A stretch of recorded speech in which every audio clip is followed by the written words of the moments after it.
मला पावसाबद्दल एक ऑब्झर्वेशन आलं की पाऊस पडतो बघा, सुरू होतो, पाऊस पडतो, मध्येच ऊन येतं, मग त्या उन्हात पाऊस पडतो, मग त्या पावसात ऊन येतं. एवढा का बदलतोय तू? पाऊस आहेस की महाराष्ट्राची सत्ता? आमच्या घरात आम्ही 3 लोक राहतो, मी, माझी आई, माझे बाबा. 3 छत्र्या आम्ही नाही घेऊ शकत, कारण की छत्र्या जर आम्ही सुकट टाकल्या घरात तर आम्हाला बाहेर वॉचमॅनसोबत उभं राहावं लागतं. आणि आत्ता मला कळलं की पावसाळा आला की माझी आई आहे ना, माझ्या आत्तेला फोन करून का बोलवते की तू ये आणि एकदाची डूब. म्हणजे कसं बाबांचा प्रॉपर्टीचा विषय सॉर्ट होईल.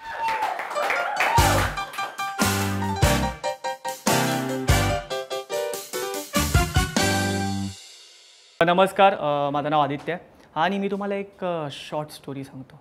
Short story. ॲटलांटिसबद्दल तुम्हा लोकांना माहिती आहे? ॲटलांटिस नावाचं एक शहर होतं जे पाण्यात बुडालं आणि नष्ट झालं. आपल्याकडे ॲटलांटिसपेक्षा भारी जागा आहे.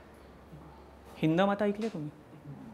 दरवर्षी पाण्यात बुडते, नष्टच होत नाही आहे. नष्टच होत नाही ती जागा. आणि तिकडे हिंदमाताला कसं एक ब्रिज आहे आणि ब्रिजच्या ना अवतीभोवती पूर्ण पाणी साठतं, अवतीभोवती पाणी साठतं. ह्याला ब्रिज का बोलता तुम्ही? हिंदमाता ब्रिजचं नाव बदलून आहे ना सीलिंग करून टाका, एवढं पाणी तिथे माहिती आहे. आणि तुम्हाला मी एक सांगतो, आपल्या इथे ना एक असतं की शाळेत जेव्हा आपण असतो तेव्हा सगळे जे शिक्षक असतात ते आपल्याला एक विषय देतात की आवडत्या ऋतूवरती निबंध लिही. मला पण मिळायचा आवडता ऋतू पावसाळा, ह्याच्यावरती लिही. मी कधीच नाही लिहायचो, कारण की मला पावसाळा नाही आवडत.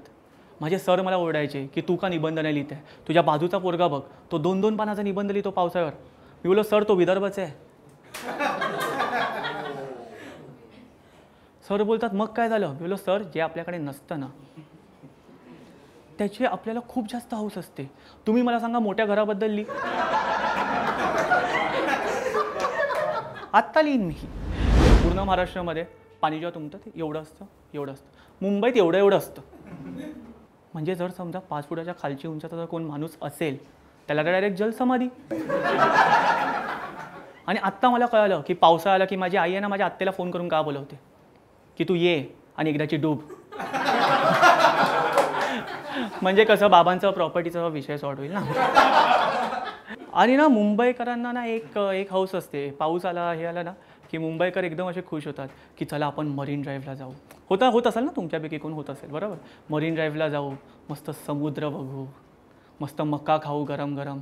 कशाला जात आहे मरीन ड्राईव्हला? माझ्या घरी या, मी दाखवतो समुद्र तुम्हाला खिडकीतून. आणि ते पण दाखवतो मक्यासोबत मकेवाला पण वाहत जाताना पाण्यात. तर आहे ना मला पावसाबद्दल एक ऑब्झर्वेशन आलं रिसेंटली, म्हणजे रिसेंट आत्ता जसा पाऊस चालू आहे त्याबद्दल, की पाऊस पडतो बघा, सुरू होतो, पाऊस पडतो, मध्येच ऊन येतं, मग त्या उन्हात पाऊस पडतो, मग त्या पावसात ऊन येतं. एवढा का बदलतोय तू? पाऊस आहेस की महाराष्ट्राची सत्ता? अरे सारखा बदलत राहतो यार. आणि ना ह्या पावसाला ना आपण खूप जास्त रोमॅन्टिसाइज केलं आहे. आणि ह्याच्यामागे बॉलिवूड आहे. बॉलिवूडनी पावसाबद्दल कशी गाणी बनवली आहेत? रिमझिम गिरे सावन, अशा टाईपची ना. मुंबईमध्ये रिमझिम नाही पडत, तो धोधोच पडतो. आणि मला असं वाटतं की मराठी एक गाणं आहे जे मुंबईच्या पावसाला एकदम सूट करतं. ते म्हणजे ढगाला लागली कळ. कारण कळ आल्यानंतरच ज्या प्रकारचा पाऊस मुंबईत पडतो तो कळ लागल्यानंतरच पडू शकतो. आणि तुम्ही एक बघाल ना तर जास्त ज्या बॉलिवूड मूव्हीज असतात त्याच्यामध्ये एक गोष्ट दाखवली जाते की एक छत्री आहे, त्याच्यामध्ये एक गर्लफ्रेंड आहे, एक बॉयफ्रेंड आहे आणि ते लोक चालत आहेत.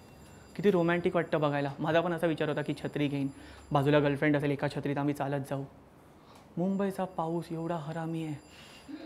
मला इथून अर्ध भिजवलं, तिला तिथून अर्ध भिजवलं. त्या दिवशी मला समजलं 1 साइडेड लव्ह काय असतं. आणि भिजवलं यार, अर्धा भिजलोय मी. म्हणजे इथे ओला दुष्काळ, इथे सुका दुष्काळ दिसतोय. आणि नशीब पाऊस असा पडला, असा नाही पडला, नाही तर दुष्काळ चुकीच्या जागेवर पडला असता. आणि यार मुंबईचा ना एक सीन आहे, मुंबईच्या पावसाचा ना एक सीन आहे.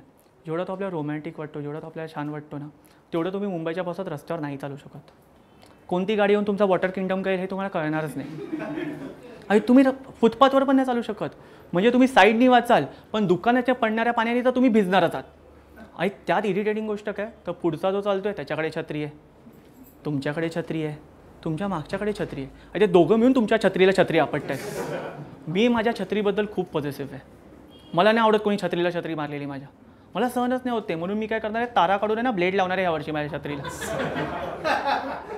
कोणी मारली की लगेच भोक करून टाकणार. आणि मी तसा हिंसक माणूस नाही आहे, मी असा हिंसक माणूस नाही आहे. म्हणजे माझ्या कोणी एका गालावर मारली तर मी दुसऱ्या गाल पुढे करीन, पण माझ्या छत्रीवर कोणी मारलं मी दुसरी छत्री पुढेच नाही करू शकत, कारण माझ्याकडे नाहीच आहे. छत्रीच आहे. असं नाही की गरीब आहे पैशाने छत्री केल्या, नाही, पण आमच्याकडे जागाच नाही आहे छत्री ठेवायला. आणि मुंबईत तुम्ही खरं बघाल ना, एका फॅमिलीमध्ये 3 लोक राहतील ना, त्यांच्या घरात जागा नाही आहे. आपली मुंबईची घरच एवढी लहान आहेत. आमच्या घरात आम्ही 3 लोक राहतो, मी, माझी आई, माझे बाबा. 3 छत्र्या आम्ही नाही घेऊ शकत, कारण की छत्र्या जर आम्ही सुकट टाकल्या घरात तर आम्हाला बाहेर वॉचमॅनसोबत उभं राहावं लागतं. आणि यार रेनकोट, जर छत्री सोडल्यात तर रेनकोट किती फालतू प्रकार आहे. सगळ्यात फालतू प्रोडक्ट म्हणजे रेनकोट. कितीही टाईट रेनकोट घाला, कितीही चांगला रेनकोट घाला, पाणी शिरायचं ते शिरतंच. आणि ते कसं शिरतं आतून, कुठे कुठे जातं ते. त्या दिवशी मला समजलं खड्ड्यात पाणी कसं भरतं.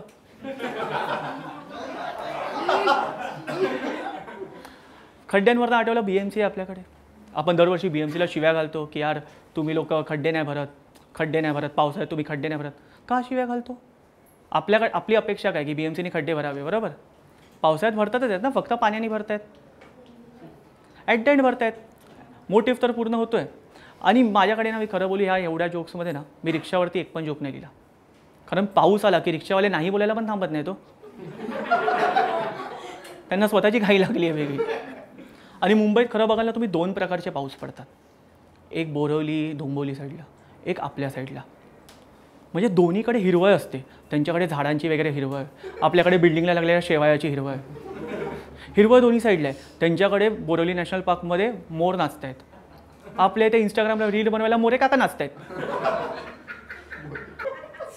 आणि मोरे काका नाचतात ते नाचतात. एक तुम्ही बघाल ना तर त्यांच्या इथे रिक्षा पाण्यात डुबते, आपल्या इथे माझी आई माझ्या आत्याला पाण्यात डुबवते. नाही, प्रॉपर्टी पाहिजे ना आम्हाला, प्रॉपर्टी महत्त्वाची. आणि तुम्ही बघाल ना, एक जो मेन गोष्ट मला नोटीस झाली आहे पावसामध्ये, ती म्हणजे आपल्याला लहानपणापासून शिकवलं की ऋतू 3 प्रकारचे आहेत, बरोबर. हिवाळा, उन्हाळा, पावसाळा. मुंबईत 4 प्रकारचे आहेत, हिवाळा, उन्हाळा, पावसाळा, मुसळधार पावसाळा.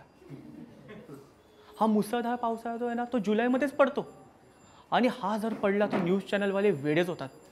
न्यूज चॅनलवाल्यांना वेडच लागतं. म्हणजे ते काही करतात की मुंबई तुंबली, मुंबईत पाऊस, मुंबई ठप्प. अरे 10 मिनटं झाली आहेत पाऊस येऊन, आणि तो पण ठाण्यात पडतोय. मुंबई कशी तुंबणार ठाण्यातल्या पावसाने. आणि ह्या लोकांना ना एक वेगळाच कवी यांच्यातला जागा होतो. म्हणजे असा कवी जागा होतो ना की काय काय काय काय बोलायला लागतात ह्याच्याबद्दल, पावसाबद्दल, की मुंबईमध्ये भरलं पाणी. आणि एकदम डिमोटिवेट करणारं हे असतं की आता मुंबईत तुडुंब भरणार, मुंबईकर डुबणार. काहीतरी मुंबईकरांसाठी चांगलं लिहा की मुंबईकर पण खुश होतील, मुंबईकरांना वाचून बरं वाटेल, थोडे ते मोटिवेट होतील, असं काहीतरी लिहा. असं लिहा ना, अटक मटक 26 अटक, बाहेर आहे पाऊस, तुला काय, तू दारू घटक, असं काहीतरी चांगलं लिहा. आणि जेवढे न्यूज चॅनलवाले ॲक्टिव्ह होतात ना, त्याच्यापेक्षा जास्त ॲक्टिव्ह होतात ते म्हणजे मोर. पाऊस आला की बोरवली नॅशनल पार्कमधले मोर पागल होतात. हे नाचायला लागतात मोर नुसते. का नाचायचं तुला पाऊस आल्यावर? डान्स इंडिया डान्समध्ये ऑडिशन द्यायला जायचं आहे. मी बोलतो ह्या मोरांना ना बोरवली नॅशनल पार्कमधून काढा आणि बोरवलीच्या रस्त्यावर आणून सोडा, मग बघू पिसारा कसा फुलवतात ते. आणि ह्या मोरांपेक्षा ना मोरे काका चांगले नसतात यार. फक्त मोरे काका घराच्या बाहेर नसतात, कारण आतमध्ये छत्री सुकट घातली आहे ना. Thank you. This has been my time. Please call back. Hello. अरे बोला. हॅलो. कसा वाटला व्हिडिओ आम्हाला कमेंट करून नक्की कळवा. आणि हो, विझोटवाणी या कार्यक्रमात सादर झालेले असे अनेक परफॉर्मन्स तुमच्या भेटीला येतात. हा, अतुल परचुरे सरांनी तर शोचा विनर ठरवलाच आहे, पण तुम्हाला काय वाटतं कोण असेल विनर? कमेंट्स मध्ये नक्की कळवा. आणि लाईक करा, शेअर करा आणि सबस्क्राईब करा. विझॉट कंपनी.